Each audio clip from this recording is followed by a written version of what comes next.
Hello Dice Stormers, welcome to another episode of Dice Stormers Dungeons and Dragons. I wanted to do something a little bit different. We can't all sort of gather and congregate in the same place because of the COVID-19 disease, and we are working out ways of meeting up online and doing it like other groups do it, but I wanted to take a little bit of an opportunity just to produce a little bit of content by myself and talk a little bit about Descent into Avernus Baldur's Gate. I've been playing and DMing this game for some of the other Dice Stormers, and I've gathered some information and some ideas from a DM's perspective that I thought I would pass on to you. Now, so spoiler alert, this is going to be for DMs only, and I am going to be talking about stuff that's in the module. So if you are a player, you go on and do about your day and be in isolation wherever. This stuff's not for you. So we're going to be talking about DMs. Baldur's Gate, Descent into Avernus from the DM side. So, with that in mind, let's jump into it. So, the game is called Descent into Avernus, but it's actually not all set in Avernus. The first 5 or 6 levels, depending on how you go, are actually in Baldur's Gate and on the Prime Material Plane in the Forgotten Realms. So, it's worth noting that's going to happen, and you're not immediately going to get to Avernus. And that does actually bring a kind of an interesting twist about, because it starts off like a normal D&D adventure, and you're sort of going along and solving problems and fighting bad guys and all of that sort of stuff. But then when you get to Avernus, it takes a hard left turn and becomes a very different adventure altogether and a very different flavour.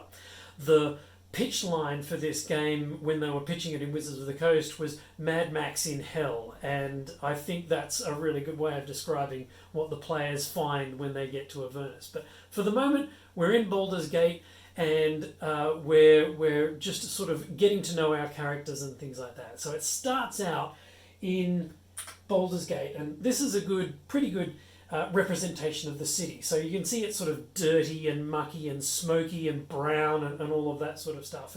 And that's a pretty good indication of what Baldur's Gate is like. And the very first encounter you have is right here at the Basilisk Gate. In fact, this vista is actually a really good way of kind of looking forward and tackling the rest of the time that you spend in Baldur's Gate. So all down here is the lower city, and you start off here. You go to the Song Tavern, which is only about a half an hour or an hour's walk away from this point. And then from there, they send you to the Bathhouse, which is over here, maybe a little bit off screen, maybe just at the edge of the map there. And then finally, you do a couple of things around the city, and you end up in the upper city dealing with the Van Thamper estate. So that's a kind of a basic overview of what you're going to be doing in Baldur's Gate. But to bring it back, you're here at the Basilisk Gate, and you've come at you've been summoned there by the guard. Now, this is an interesting take on the tropes of the way that all the players get together. It throws away the trope of we all meet in a tavern or we're all sent to the same place. The game assumes that you already know each other and that you're already part of a team within the Flaming Fists, which is the group of police. And I say police with a question mark because I don't know that police is quite the right word. But the Flaming Fists are more sort of a collection of mercenaries and people who are paid, captains who are paid by the city to keep the peace. But there's a lot of hired hands in the middle there. And that makes the whole enterprise a little bit morally ambiguous. They're not really there to defend the city because they're just there to cut a paycheck, and they have very little sort of pride in their work. But we'll get to that in a little bit. At the moment, you turn up, and these gates, the eastern gates, the Basilisk Gate, has been shut because there is an influx of refugees from a town called Eltruel. And they've closed the entire gates and the city off from these people. A couple of them have managed to slip in before the gates were closed, but there's a whole unruly mob outside, and there's a very tense situation that the players find themselves drawn into. They are summoned there by Captain Zodge, and as you arrive there, there's all of these sort of tensions, and a couple of fists have flown, and people are shoving each other, and tensions are getting high. And it's a good opportunity for the players to kind of step into that and use their skills and their abilities rather than their combat skills to quell the crowd and to kind of make peace a little bit. So they're there, and they're required to make things a little bit safer for everybody involved. So that's a great way of introducing the characters and their abilities to the scene, and I would highly recommend that you lean into that and try and not make it a combat encounter and a little bit more of a role-playing encounter. You'll get to find out how the players want to play their characters and how they might, whether they're an upfront, brash person that uses intimidation, or that perhaps, is a bit more sly and uses persuasion to try and get people to just calm down a little bit. So there's a number of different avenues that the players can take here, and it's a really good way, especially as level 1 characters, in the first kind of scenario that they come across, to give an idea of what their player character is like. So the second thing that will happen is Zodge will take you aside and give you a mission. And the mission is all outlined in the book. It's to go to a tavern called the Song Tavern and meet an informant of his, a snitch, called Tarina. And the players are then given a copper medallion with the Flaming Fist logo on it in order to authorize themselves as members of the Flaming Fist and to actually use it to identify themselves. This is a fairly big deal, and I think you should probably make a bit more of a deal of it than I did when I was DMing this, because this is kind of a cool thing, and it gives them an idea and a sort of a license to use that as they go through the adventure. So they get this and they head off to the Song Tavern. If they don't, there are ways that Captain Zodge can sort of force them into doing what he wants. He has spies throughout the city, and he can send these people send a fairly impressive force after the player characters to kind of get them to do what he asks. So if they do go off on a tangent, you can enforce that a little bit better. But he offers them 200 gold and, obviously his undying gratitude, which is apparently, according to him, worth considerably more. I don't know. Words of wind, Zodge. You can say what you like. And then he heads off. Then the player characters head off to the Song Tavern. Now, the Song Tavern is here, as I said, about an hour or half an hour's walk from Basilisk Gate. And again, here you see the layout of the city. You've got the lower city here, the upper city, the Song Tavern here, the Bathhouse up here, and a floating bar called the Lone Lantern, which will come into play a little bit later. And when you get to the Song Tavern, obviously this is a map. It's got 2 stories. It's a fairly kind of standard looking tavern, and you get to there's a wealth of role-playing experiences here. The tavern itself sings. This is why it's called the Song Tavern. No one knows why it sings. The guy who bought it doesn't know why it sings, but he's very proud of his tavern and more than willing to chat to the PCs and try and help them out, as long as they butter him up a bit and ask him a bit about the tavern and get their way that way. And he's very proud of the tavern, and you will actually hear the tavern sing when the players arrive at some point. So just pick a nice moment and have the tavern start up its song. Now the song is in Elvish, and so if nobody in the party speaks Elvish, they won't be able to decipher it. The barman is Elvish, and he can obviously just decipher it for you. But the first time that the tavern sings, it's not the lyrics aren't listed anywhere in the book. And of course, my characters, one of them spoke Elvish, and they said, well, what are they singing about? And I actually had no idea.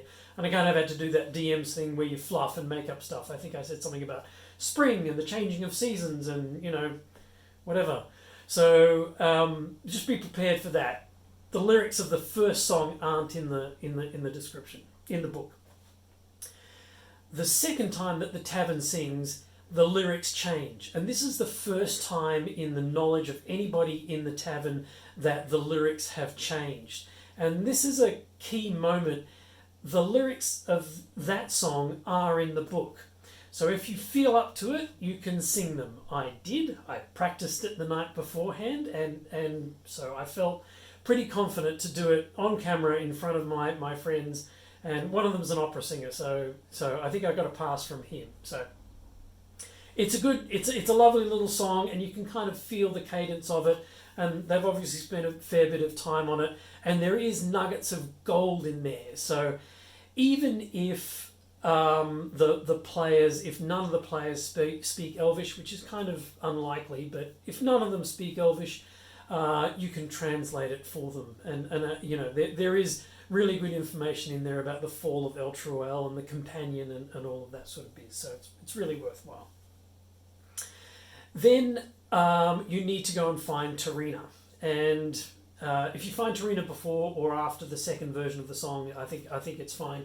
Tarina in the actual module is up here on the second floor playing a game of Baldur's Bones. And Baldur's Bones is kind of cool. It's kind of like 21 but played with dice. It's like blackjack, and you roll dice and you try and get as close to or under 21 as you can, and if you go over that, you go bust and you lose your money. So she's up there playing fairly successfully Baldur's Bones against a whole bunch of other guys, and you need to kind of find her and talk to her quietly and try and find out what she has to say about the threats to Baldur's Gate, which is what Zodge wants you to find out about. And the idea here is that she won't give up any information until you protect her from a group of pirates that she knows is on the lookout for her, and that they're coming to the Song Tavern that night. So you kind of need to wait until the pirates get there. So as soon as you're ready, as soon as the mood is right, have the pirates come into the tavern and demand to talk to Tarina. Now, whether they identify her or whether the players get in their face or whatever, it's an interesting conundrum for the players, because they have to protect this woman if they want her information, and they want to get their 200 gold from Captain Zodge. So you need to make sure that the players are in a position where they're ready to take on the pirates. I'm not going to lie, this is a TPK situation ready and waiting to happen. The pirates, there's 9 of them, and most of them are sort of first or second level characters, and there's one of them that's a little bit more powerful. They are far and away a match for the party and could easily overpower them and kill them all if they wanted to. So as a DM, you're kind of looking for an opportunity for this to not become a TPK situation. And for me, that happened when one of the player characters stood up, made an illusion of a flaming fist in the air, made his voice boom out, and threatened them and intimidated them. And I gave him an intimidation roll with advantage on that, and he successfully intimidated the main guy into realizing that the place was swarming with cops, and if he made a move against Tarina right there and then, that he would be in a lot of trouble himself. So that was how my players got out of that situation. If you do have some really headstrong players who are just going to go all out and out combat, they're probably going to get killed. So it is something that you need to be aware of. So after that, that little encounter is played out, Tarina is thankful for the party for saving her bacon against the pirates. The pirate ship is also called the Uncivil Serpent, which is just fantastic. It's a great play on words, and it's really worth mentioning to the players. I can't think of a better name for a pirate ship. Anyway, Tarina is thankful. She gives the information that the players need, which is that there is a cult of the Dead Three, the 3 dead gods of Bane, Baal, and Merkel, are operating outside of a bathhouse in the city. And that bathhouse is something that the players need to go to next and kind of sort out. But we're going to leave it there. If you do like this little description of how I handled the first couple of levels of the descent into Avernus, please give me a thumbs up. If there was anything that I missed or you want me to explain a little bit more, put it in the comments. And please subscribe to this, and I'll be sure to go into a little bit more detail about what happened in the Dungeon of the Dead 3. Thanks everybody, have a great evening, stay safe and isolated. Bye.